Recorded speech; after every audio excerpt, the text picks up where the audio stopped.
The sun has gone down at Hangman's Hill, and the ghost at Misery Corner isn't walking tonight. So, welcome to the Weird Tales Radio Show, your weekly fix of ghost stories, urban myths, witchcraft, magic, and folklore. And now, here's your host, writer, award-winning journalist, best-selling author, and sometime werewolf hunter, Charles Christian. Hello and welcome to another episode of the Weird Tales Radio Show. I'm Charles Christian, and thank you very much for tuning in again. Coming up, we've an interview with S.D Tucker, the author of a new book about poltergeists. But first, we're living in strange times, stranger times than any of us in the Western world have known in peacetime. Now, we were due to record one of our regular face-to-face interviews with Naomi from Inanna's festival in Norwich on the topic of the Spring Equinox, or Ostara. However, given the circumstances, that was not viable. So instead we recorded an interview over the phone with Naomi talking about the advent of spring and how we should view it in the era of the coronavirus. Right, well, once again, we're talking to Naomi from Inanna's in Norwich, and we were going to be talking about the spring equinox, but obviously we're living in unusual times at the moment, and so we're really adjusting it to reflect the strange days we're living in. Hello, Charles. Yes. Today, we're not sitting comfortably at the little weaver's house in Norwich. We're in our separate residences, and so it is that this spring has now got a very different flavour. And so much for the old proverb of March coming in like a lion and going out like a lamb. Most of us, I would say, to be very cheesy with the pun, maybe thinking about how we're lying down as opposed to standing up. I know, I will try not to do more of that. But here we are, surrounded by much flurry, not of snow, but of constant news updates and winds of change, as opposed to perhaps gales and gusts and torrential rain and wind outside. It's been curiously warm and mild, but also grey and not terribly sunny. It's been, the most boring March weather that you could think of. We haven't had intense heat and gloriousness since the beginning of the month. Neither have we had snow and ice. And so I think my theme this time is really to consider the notions at the spring equinox that things are in transition, as they always are as we move through the cycle of the wheel of the year and look at the seasons in turn, but that particularly at this time, that thought of coming out of the dormancy and the darkness and the dullness of things generally in winter to blooming and emerging and germinating. And of course, at the moment, many of us think that most of what is germinating is germs, but yes. Still around us, there are new leaves, things are in bloom and blossom, there is the unfurling of tree leaf and shrub and bush, and also the emerging, perhaps, of animals that have been in hibernation, and the first bees and the first butterflies have been seen, and birds are singing. So we are in transition both with the season, but also with our lives, as at the moment we are thinking very much about health and well-being. And we also, therefore, are looking at the idea of balance. And, of course, at the spring equinox, the balance of day and night is equal, as we've gone from the longest nights and the shortest days at the depths of winter solstice, and we're now exactly halfway to the opposite polarity of it being the longest days and the shortest nights of the summer solstice. So here we are right now, aware that day and night are exactly the same length, and from next week the days will gain and be longer than the nights all the way through to the autumnal equinox. So this point is about growth. And I would say that idea of growth spreads to how we not only grow what we want to grow in the garden of our lives, but at the moment thinking about how we're helping other people manage with their lives.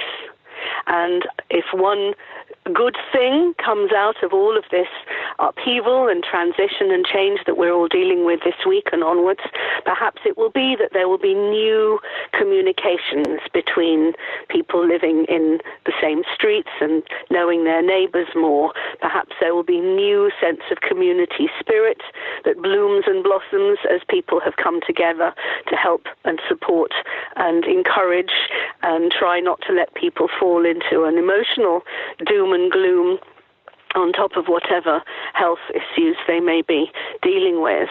And the fact that also at this time people begin thinking about travels and journeying and visiting people, and all of that may be temporarily with a lid on it. And so we're finding new ways of communicating with people. And having looked at reports saying that people are ringing each other more and speaking to each other for real, not just texting and emails and messaging, then maybe that's a good thing that comes out of this. And maybe people are writing a few letters and sending things in the post while the postal service continues to operate, and let's hope that it manages to do so, that we manage to still retain communication and connection with each other in as many ways as we can. And also that even if many of us are confined to barracks at this point, either recovering from other winter ailments and illnesses, because let's face it, this is not the only thing that people suffer from. Every year, every winter, there are lots of colds and coughs and snuffles and lurgies of all different kinds, and this is a severe and this is an extreme one, but many people may be simply just coming through other winter situations of health. So to try and get a little bit of fresh air when one can, even if it's opening the window a little wider, even if it's just stepping outside your back door, maybe having a little stroll, even just down the street, just for 5-10 minutes if you're feeling able to do it, just to get some daylight on you, just to get some brightness in front of you. And if there are any flowers, have a sniff. And if there are any new unfurling leaves, have a good look at them and see that vividness of colour. And if there are ways to incorporate that into our meals, and you know how I always like to talk a little bit about food, as it's always one of my favourite things, and I feel very much that that is also one of the rituals. And again, I know that while people are perhaps finding it difficult to get certain items for shopping, well, maybe it means that we have to think a little wider, and maybe the obvious thing that people reached for, perhaps for speed and ease, is pasta, but there's lots of other carby things. You know, maybe explore a different kind of rice, or maybe explore couscous for the first time, or spelt, or millet, or buckwheat, or oats, or some other grain. I was telling somebody about amaranth the other day, one of those very ancient grains that is used for thousands of years, and that there are lots of different ways in which we can perhaps experiment with some new ingredients that are still on the shelves. Maybe a few different seasonings, spices, flavourings, herbs that we have got in our cupboards and haven't used up. Well, they can be stirred into all sorts of things to make them flavoured a little differently. I like perhaps dry frying something like cumin or coriander, turmeric, and a little bit of black pepper, maybe something cinnamony or clovey, and stir those into something like yogurt. And then maybe have some cucumber or some spring onions or something else that is, a green thing, and make a little sauce with them, or even into melted butter, and put them on some ordinary vegetable that you would just have plain, and zhuzh it up a little bit. And maybe we have to experiment. Maybe we have to say to ourselves, okay, I went into the supermarket for one thing, but they haven't got it. So what am I going to do? Stand here with a face on and complain and be enraged, or maybe I walk around to a different aisle and let's have a look and see what there is, and let's get one or two of that and try that. And you might find that you absolutely fall in love with it and you love it, and it becomes something that you cook endlessly, and you think to yourself, if it hadn't been for March 2020, I never would have tried that. I never would have found that new thing. So we have to explore, we have to experiment a little, we have to adjust. And I think that's very much part of perhaps Spring Equinox, is that we have to try some things out, and some things will work and some things won't, and we have to allow ourselves to be very calm and gentle with ourselves. People are living in close proximity, and we only have limited space for ourselves. Maybe everybody gets a chance perhaps to be in a room on their own. Maybe somebody says, I will be in this room for an hour just to think quiet thoughts, and then I'll come out and somebody else could go into that room for an hour and listen to some quiet music or think some quiet thoughts. We have to navigate around each other in different ways.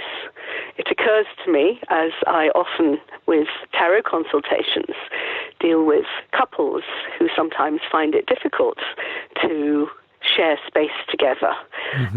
Children who find it difficult to be close to parents. Parents who find it difficult to have children under the roof all the time. And if the schools are closing and people are taking time out from work, we have to find ways of navigating our communication between ourselves and each other and giving each other a little bit of space.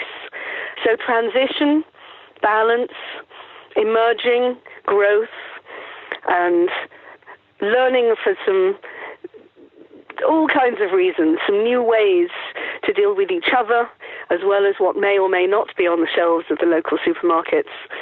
All of these things will be memories that we look back on, hopefully, in the not-too-distant future as a memory of how we dealt reasonably well with a tricky and constantly changing time. But it may continue for some time, so we'll have to see where we're at by the end of April and what Beltane will bring. Naomi, that was lovely. I think on behalf of myself and our listeners, I know they like your regular slots.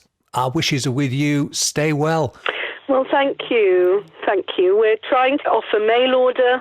Obviously, we've always offered mail order, but at this point, we're very keen to say to people, if there's something that you want, please ring us at the shop, and we will do our very best to get it to you. While the post service is still in operation, we're sending out parcels. And to all people who are trying to manage in these shifts and adjustments, we just hope that we can all keep on rolling around the wheel. Yes. And see you on the next section. Yes. See you on the next section of the wheel. Thank you so much. That's lovely. Thank you. We'll have more from Naomi, known to many people as the Good Witch of the East, in the approach to Beltane, or May Eve. Naomi, incidentally, is a firm believer that the magical should always be in service of the practical. Because if magic isn't also practical, then what's it good for? Makes sense?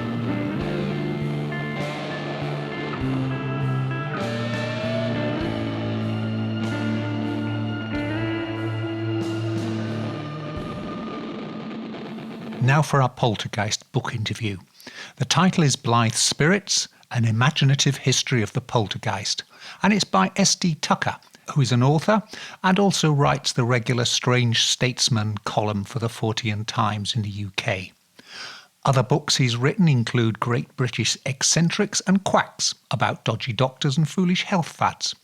His CV adds that he is a very learned man, but in all the wrong areas. Well, I like the sound of that. Sounds like me a bit. As to Blithe Spirits, its subtitle is Do Ghosts Have a Sense of Humour? And it covers a wide range of topics from the Bell Witch case through to the completely surreal Jeff the Talking Mongoose and even the notorious Skinwalker Ranch. It's my great pleasure to be talking to S.D Tucker, who's the author of a new book called Blithe Spirits, An Imaginative History of the Poltergeist. And you can find it from Amberley Books, and Amberley Books have got a very helpful website of amberley-books.com. Right, Stephen, about your book. For the benefit of people who haven't read it, a quick synopsis of what you're looking at. Right, well, basically it's a historical study of the poltergeist, but it looks at it from an unusual perspective. Because in general, I think people have an idea that ghosts are supposed to be scary. You know, there's a staple of horror films and so forth, and horror literature. But in my book, I've taken a different angle, and I've said that really they're rather more humorous in intent, or amusing, funny when you look at them, hence the title Blithe Spirits. And I compared them to the trickster figure from without world mythology and world legends and history and so forth, kind of attempting to say that the poltergeist is really the kind of modern, whether you believe in them or not, the stories told about them, it's kind of like the modern manifestation of the trickster figure of old. I mean characters such as Hermes, King Monkey from Chinese myth, or Mercury, Loki from Norse myth, or Robin Goodfellow, or if you're not familiar with all of those characters, possibly even humorous trickster-type figures from more modern popular culture, like Roger the Dodger, or even Bart Simpson or Arthur Daly. Mm-hmm. There's actual common characteristics, I think, of the poltergeist and the trickster figure. So that's basically what it is. It's looking at poltergeist from a new perspective, one hopefully of humorousness rather than necessarily being too scary. Yes. Before we go into a bit more detail, what inspired you to write the book? I mean, you've written all sorts of things here. You've written false economies about Wall Street, quacks about dodgy doctors and foolish medical fads, great British eccentrics, forgotten science, things of that nature. What made you think about the poltergeist as a topic? A number of things, really. I mean, I've always been interested in Fortean topics, and poltergeists were always my favourite. And if you do read my other books, I'm quite interested in the kind of humorous nature of Fortean and the paranormal. And it's always seemed to me that poltergeists, which are definitely my favourite paranormal phenomenon, I've always been fascinated by them ever since a child. I never encountered one or anything, and I never want to be honest, but I've always been fascinated by them. And it always seemed to me, when I was reading them, about them, that they always seemed mischievous somehow, playing all kinds of tricks, and this just really appealed to me. And as I got older and I read certain other books, you know, just wide general reading about mythology, and came across the trickster figure. And then in particular, there was a book by George P. Hansen, an American parapsychologist and theorist, called The Trickster and the Paranormal. And when I read that in conjunction with some other books about tricksters in general, it began, he barely mentioned poltergeist in that book, but it seemed to me, reading through that book and reading through various other books about mythology, that I recognised the actual characteristics of, the mental characteristics of the trickster figure as being almost precisely the same as the mental characteristics of the poltergeist. So over a number of years, I just began making notes, and then eventually managed to put it together into a book.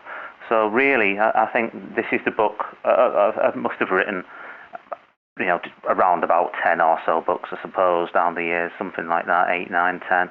But I think this is the one which is probably closest to my heart in terms of, this is the one that I think makes the most original point of all my books, and it's the one which touches upon a subject which I've had a lifelong interest in.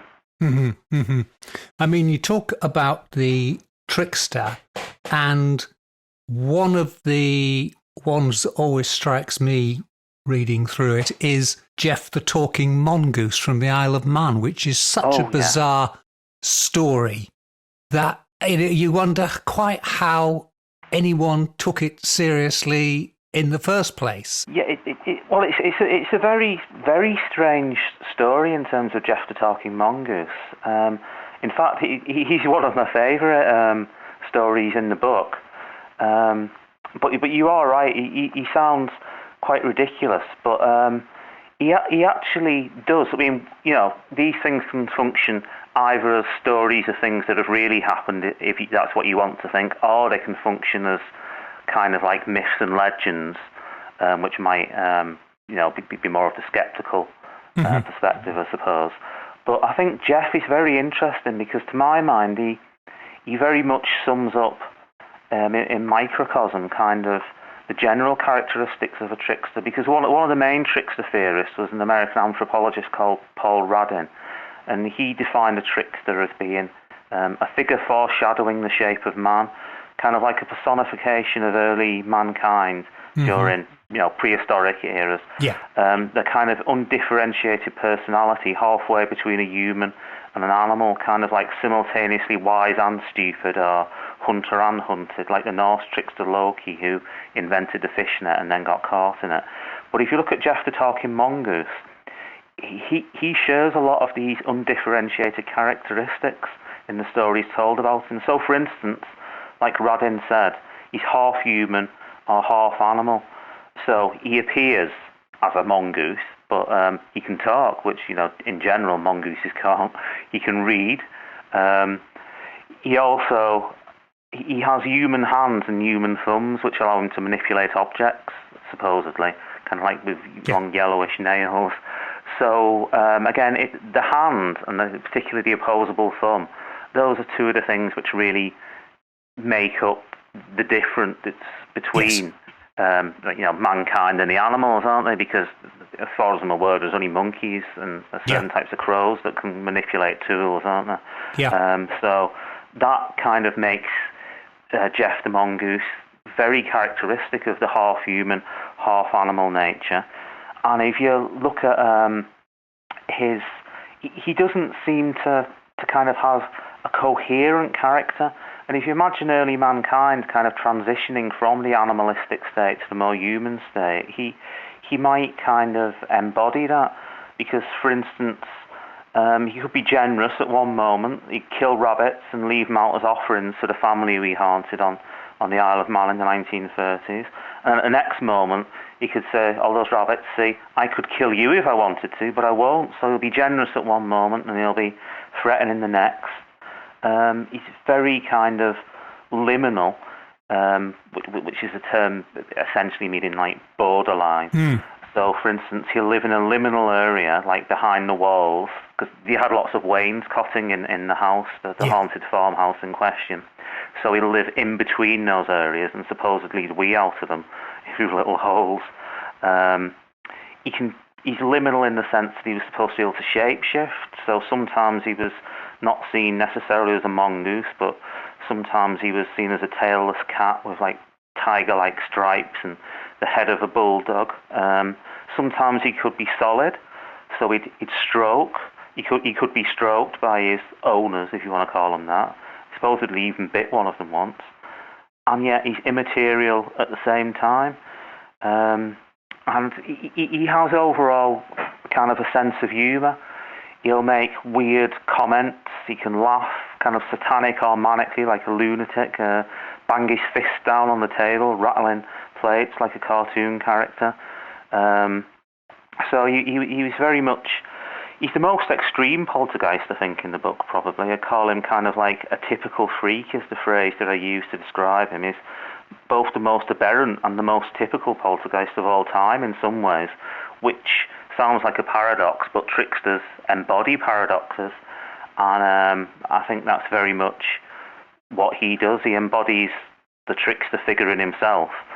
And he very much is a paradox embodied in many ways. Yeah, I mean, he is a good example of that. But if we go back sort of into history, there are an awful lot of poltergeists which seem to have a more, if you like, well, slightly more sadder origin, where they appear to be related to troubled young women in unhappy households, unhappy work circumstances or whatever.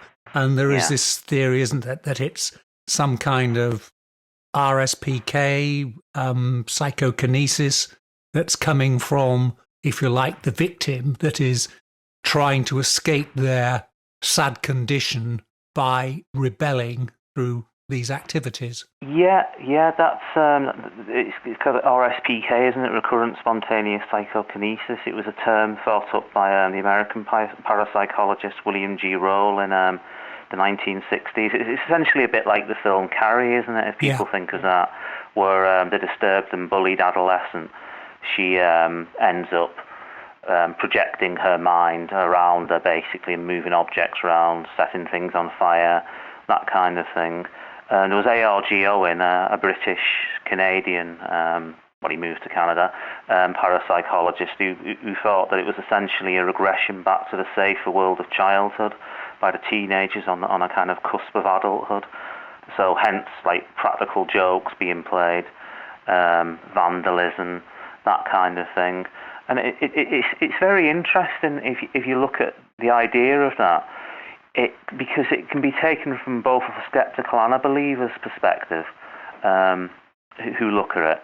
So, for example, there was Frank Podmore, who was one of the early members of the Society for Psychical Research in the late 1800s in Britain, and he'd look at these cases which centred around a focus figure who was a teenage girl, and his conclusion was, well, it's fakery, isn't it? That the reason why the tricks resemble the tricks of the poltergeist so resemble the tricks of the naughty adolescent or naughty teenager is simply because it's a naughty teenager doing something. Yeah. So, for instance, there was a case at Wem, somewhere in Britain, with a serving maid called Emma Davies, and he interpreted that case as simply being, well, she's unhappy, she's looking for attention. And there was an occasion when she was caught faking, where she had like a brick behind her back, and then when someone was not looking, she threw it. But there were other times, nonetheless, cases in that same case, the Wem case, where Emma Davies wasn't even present on the haunted farmhouse in question when, dishes danced around and that kind of thing.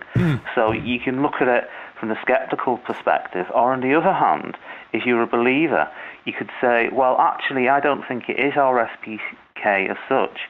I think it's more to do with the reason why they play childish tricks is because they're actually the literal ghosts of dead children. So there was a recent case in a haunted garage in Leithen where there were child-type phenomena going on. Like, for example, Smarties would fly around and sweets and stuff.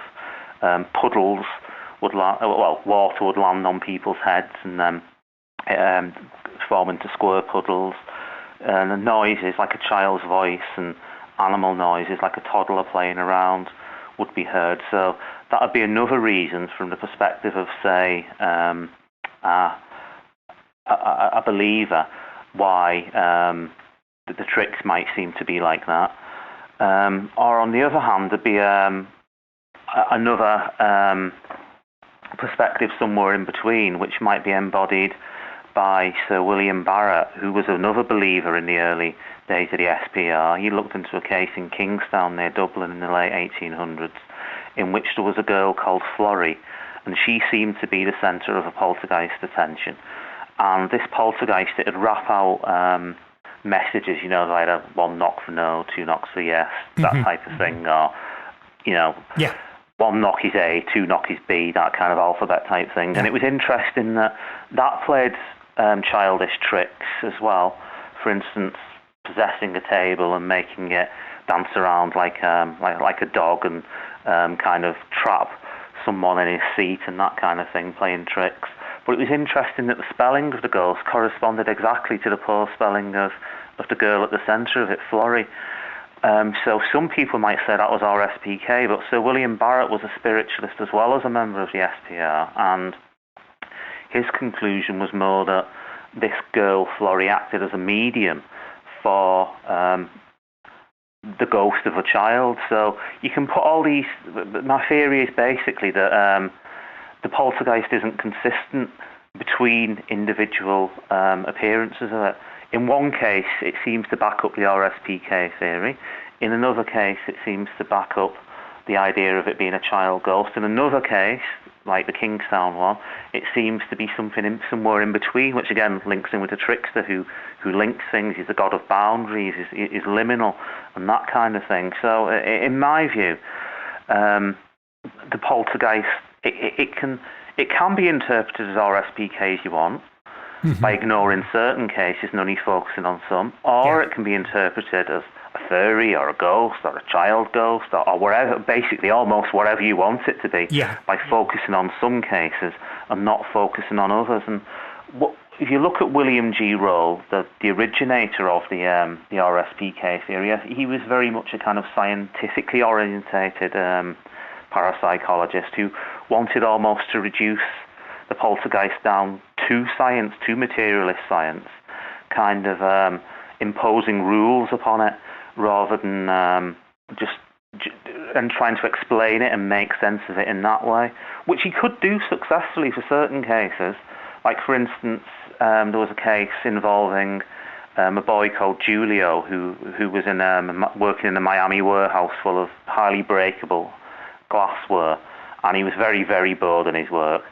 And William G. Rowe noticed that when objects around him smashed, they seemed to obey certain known physical laws. So, for instance, the further away the object was, the less it would move.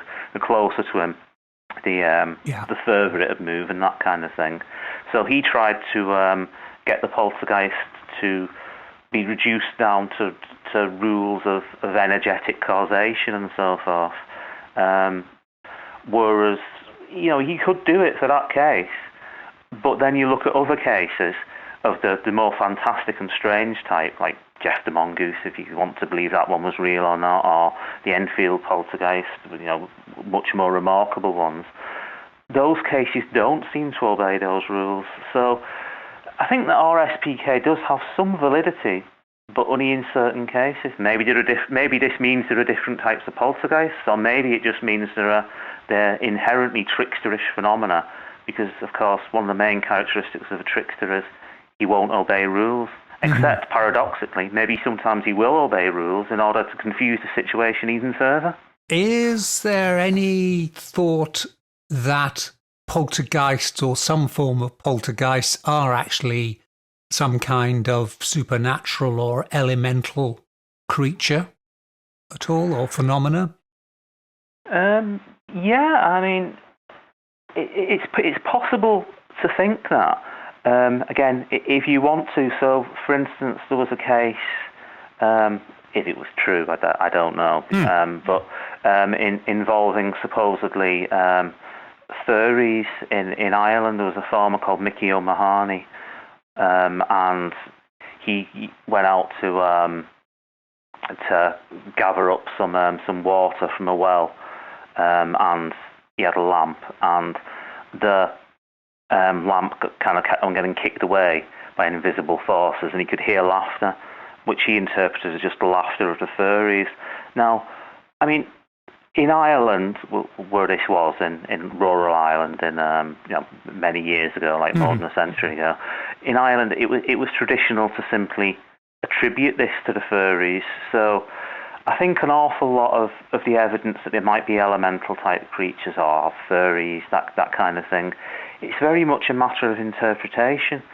So again, there was another case in India were centering around lithobolia, or the throwing of stones, the paranormal throwing of stones, and it was interpreted as being due to entities of the vital, which is something that no one outside of India would really identify them as being. So you can say that there's evidence that these things might be due to furries, they might be due to demons or whatever, but I think it's largely that is largely a result of the interpretation of the actual individual victim or percipient. If you live in rural Ireland in the 1800s and you see poltergeist phenomena, you might think, that's a fairy. Yeah. If you live in medieval times, you might think, oh, it's a demon, it's a devil, or if it's a nice poltergeist, maybe it's an angel. Mm-hmm. Or again, if you're living in India, oh, it's an entity of the vital.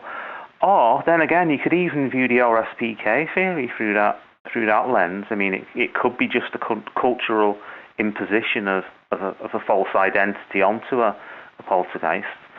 Or you could take the viewpoint that poltergeists themselves are inherently ideoplastic and just sort of adopt the identities that they might, that the witnesses or their victims might expect of them. So there was a case in Faircrest in America in, I think, 2007, in which it's quite interesting because, reading between the lines, self-evidently the people who experienced it didn't believe in ghosts.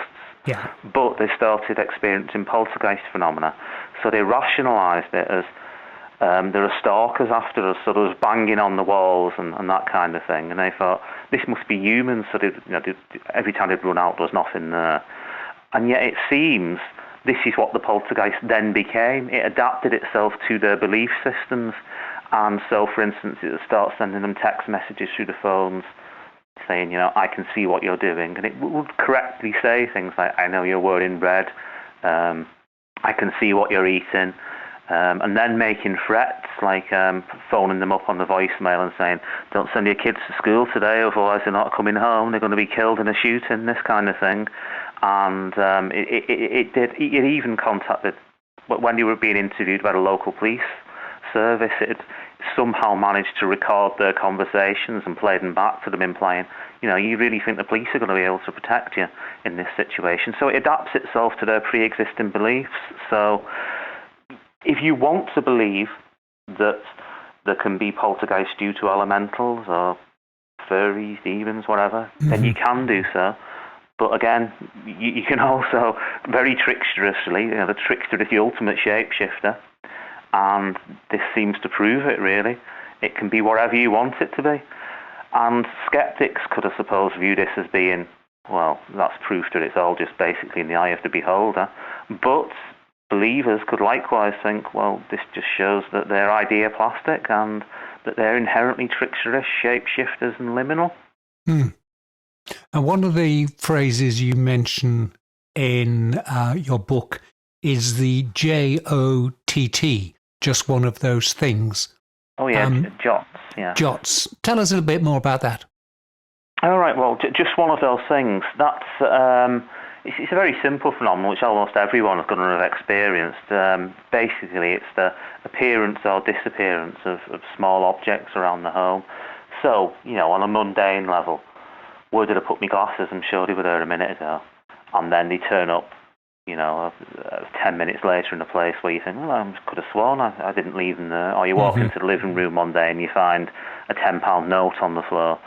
You think, well, I'm sure that wasn't there. Now, most people, most of the time, would view this as just due to absent-mindedness. But on the other hand, it does have, there are certain ones which don't appear to be quite as explicable in those terms.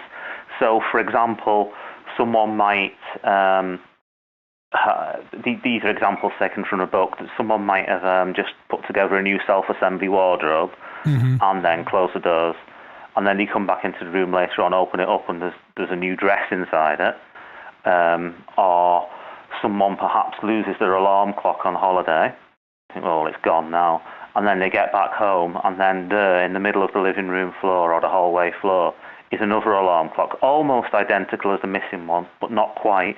So where has that come from? That kind of thing. So those would be kind of like poltergeist-type jottles. But it actually has a similarity to an ancient trickster type phenomenon to do with the chief trickster god, who's Hermes, and he used to have associated with him a phenomenon known as Hermions, or lucky finds, or gifts from Hermes, in which, for instance, in reality, gifts were left out as offerings for him at roadside cairns or wayside markers for food and that kind of thing, and travellers had come along, picked them up, and it was kind of like a useful social fiction, like, oh, this has been left to me as a present by Hermes, and they pick it up and eat it. I mean, in reality, there wasn't anything paranormal about it, obviously, but there is a certain similarity between those and jottles.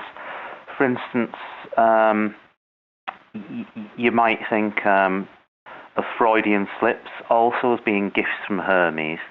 They were also considered to be a type of Hermione. You know, when like someone says something like, "Oh, I must get round to calling my relative."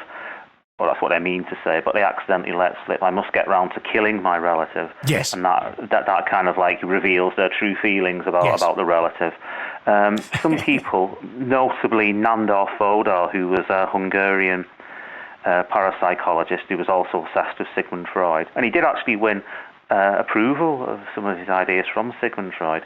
He felt that jottles, or reports as they're sometimes also called, they function as gifts from Hermes and as Freudian slips simultaneously.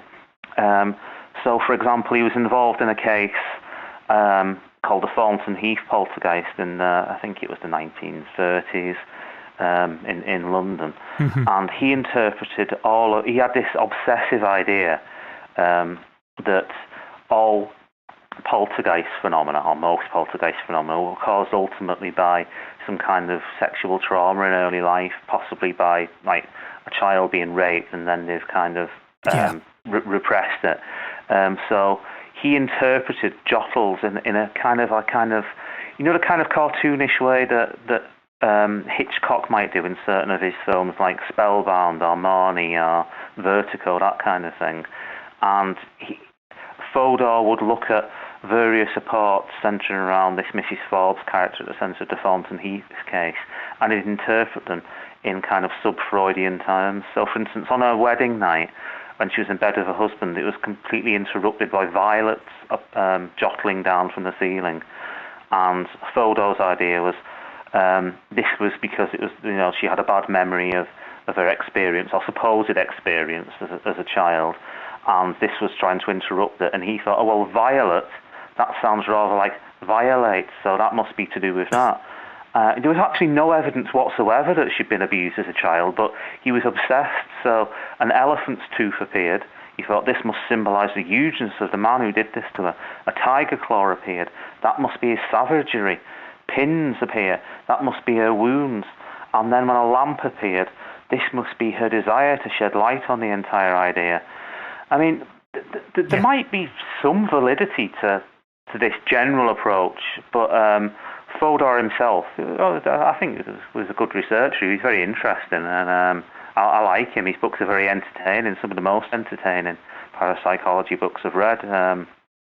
But he went too far in terms of obsessively imposing his idea on the poltergeist. And just like William G. Roll with RSPK, he had like a pre-existing mental template he wanted to impose over it, almost like he wants to catch the poltergeist in a net or put it in a mould and make it conform to his ideas. But, you know, Hermes will not allow that.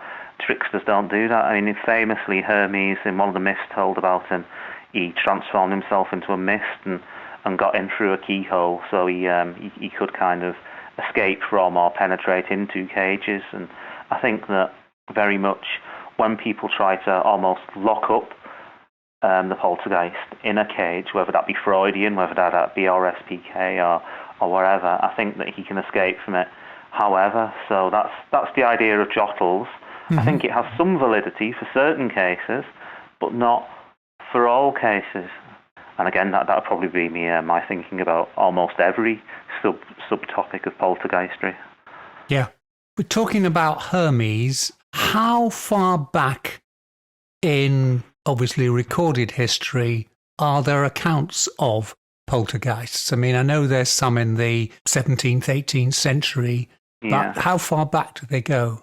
Well, that's a matter of debate, really, I suppose. It's generally often said that the first poltergeist cases would be, which we can recognise as them as being like apparently factual ones, will be due to in the kind of 800s. Although you always have to be from Germany, whereas you always have to be a little bit careful because a lot of these things could also be taken as being propagandistic tales on behalf of the church, like the Christian church over the pagans. Yes. Yeah. So, for instance, if there's a case in which a churchman successfully exorcises the poltergeist, again, is this a case of propaganda on behalf of the church, or certain saint stories like that of Blessed Christina of Stommel, I think was the 1200s off the top of my head, but I can't quite remember. She was tormented by the devil in a way which sounded very much like poltergeistry to a modern ears. But again, was this just a story to kind of show about look at what the saints, look at what crosses the saints are willing to bear? But it would be interesting purely to speculate, and I do speculate, but I make sure it's labelled as basically a guess, more or less. But I do wonder whether or not in ancient times, when presumably there would have been poltergeistry occurring, were poltergeist phenomena actually attributed simply to Hermes? Because Hermes himself, a lot of his characteristics, they do match up with the poltergeist. So there's no, but by definition you can't have historical accounts of prehistoric cases. But I suspect that as long as there's been mankind, there have been poltergeists, I would have thought. Yeah, slightly jumping, but one of the tales you tell in your book is the notorious Skinwalker Ranch in North America, which, is a focus of all manner of paranormal activities. Yeah. What's the poltergeist connection there? Well, it's very interesting, Skinwalker Ranch case, because it encompasses almost everything.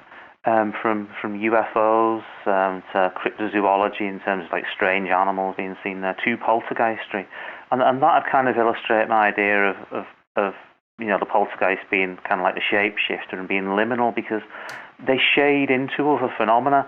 So, for instance, you get certain accounts of Bigfoot or Sasquatch or Yowie type cases in which there are also pebbles and stones being thrown around, so that they kind of shade into one another.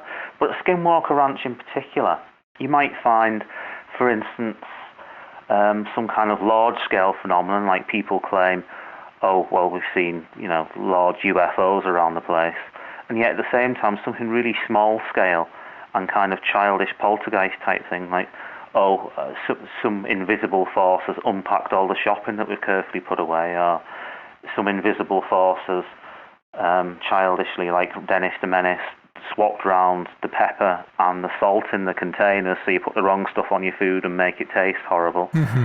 So that would be one connection. But another one would be there's a specific.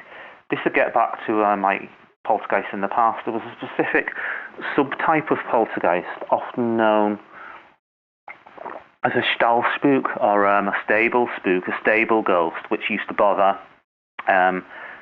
animals in the stables. So, for instance, it'd turn horses round back to front in the stalls impossibly when they shouldn't actually physically have been able to do so due to the limited space there overnight. And there are examples of Stallspookery on Skinwalker Ranch.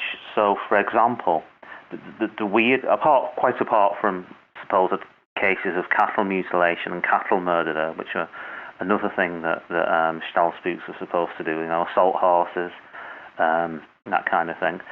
Quite apart from that, there was quite a remarkable instance alleged by the Gorman family, who were the ranchers there.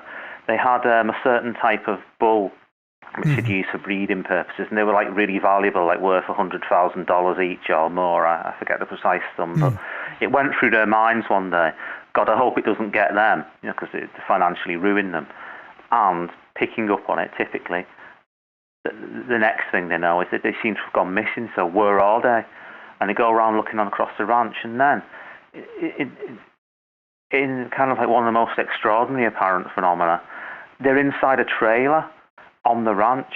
The bulls appear to have been kind of somehow put in this trailer, but how can they get in there when all there is a doorway through which, human beings can get through, and quite a small doorway at that, by all accounts. You have to squeeze yourself to get in. So how on earth have the bulls got in there? And they seem to be in some kind of a trance state, according to the Gormans, what they say.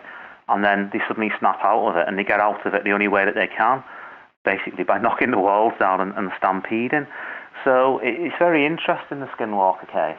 But of course, it parallels as tricksters too, because Hermes, one of the most famous stories in mythology told about him in the Homeric hymn to Hermes, was of Hermes the cattle thief.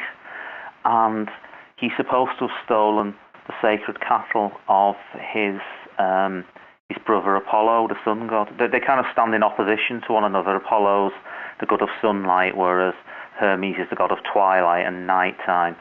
Apollo's the god of logic, and Hermes maybe the god of illogic in certain ways. And he successfully manages to steal away his cattle by impossible means almost. He turns the hooves around the wrong way around, he turns his sandals the wrong way around, and he puts tamarisk leaves on the bottom of them, and creates confusing tracks, which when you follow tracks normally, Apollo is a kind of the god of science almost these days, the skilled decoder of messages, whereas Hermes is a skilled encoder, a misleader of men, really. You expect if you follow these tracks, you'd get to the solution, whereas in fact, if you follow Hermes' tracks in this myth of Hermes stealing the cattle, you actually just get to a state that Socrates called aporia, or unsolvable paradox. So the closer you get to the apparent solution, the further away from that you actually are. And again, that could be linked back to the Skinwalker Ranch. So, where are the cattle? Define them. But in fact, that's one puzzle solved. Okay, there's the cattle, they're inside that trailer. But actually, it just leads to another puzzle. Like, how on earth did they manage to get in there? It's almost like with Jeff the Mongoose again. His tracks, he left some tracks behind one day, as supposed evidence of his reality.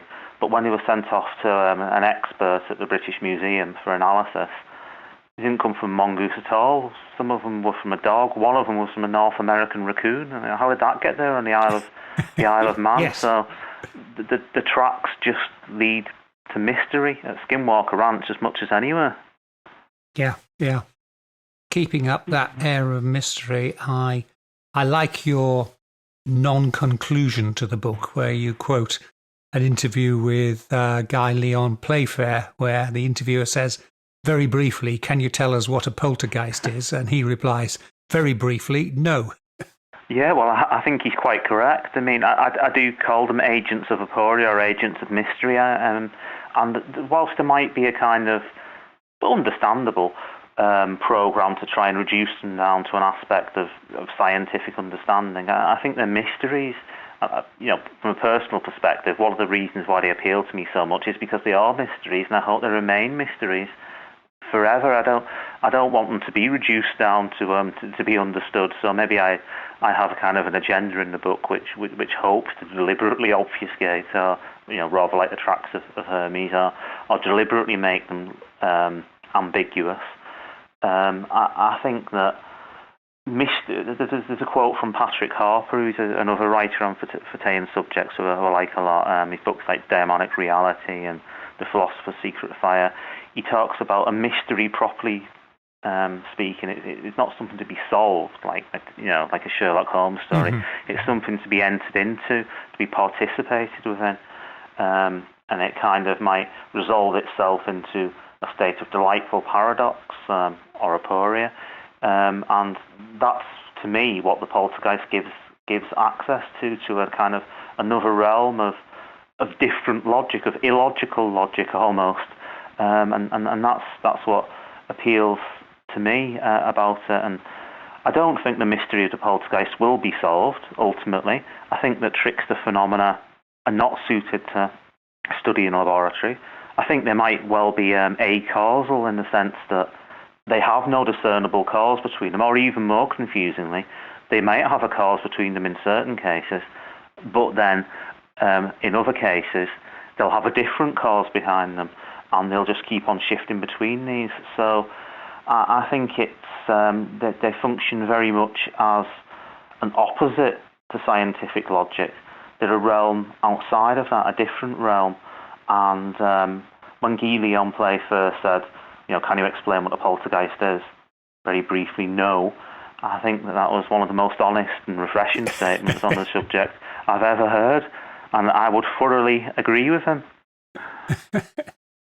And I think that's a perfect note to end the interview on, Stephen. Yeah. So thank you very much for your time. And just to remind people again of the title, it's Blithe Spirits, An Imaginative History of the Poltergeist. And you'll find it under the name of S.D. Tucker. And it's also there's also an extract from it if people would like to read more of it in the next issue of Fortean Times, which is out sometime in late March. Oh, right. Right. And anybody who's listening to this show, you really do need to read the FT on that regularly. It's a fascinating source. Stephen, thank you very much for your time. Been a delight talking to you. Yeah, thanks very much. Enjoyed it. And good luck with the book. As mentioned in the interview, the current edition of the Fortean Times, that's issue 391 in the UK, carries a feature about the Blithe Spirit book.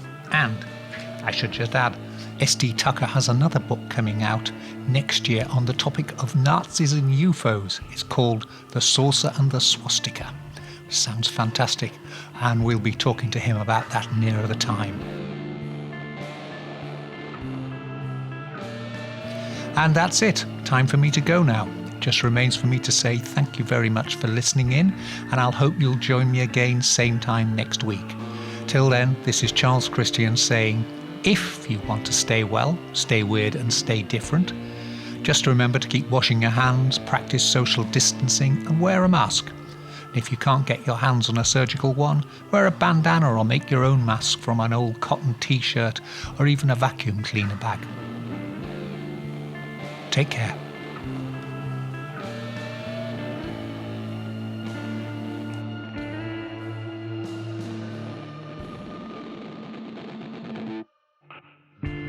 Black Shuck, the demon dog of East Anglia, is baying at the moon, which means it's time for us to go.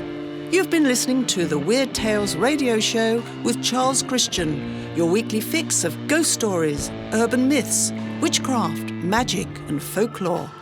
You can keep in touch with us online at www.weirdtalesradio.com, by email to weirdtales@icloud.com, and on Twitter @ChristianUncut.